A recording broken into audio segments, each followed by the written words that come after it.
अजीब बात है ना, अजीब जुल्म है ना कि एक बच्चा रात को इसलिए खाना नहीं खा रहा,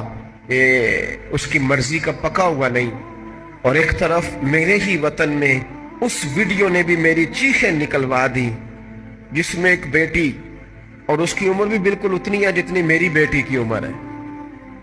उससे वो साफी पूछता है, पांव उसके नंगे हैं और पांव पे कीड़े चढ़ रहे हैं, पानी जो चारों जानब है। तो उससे पूछता है, पुत्र क्या चाहिए? वो कहती है, सिर्फ रोटी खानी है, कोई मुतालबा नहीं, कोई मुतालबा नहीं, रोटी दा दुख न पूछो,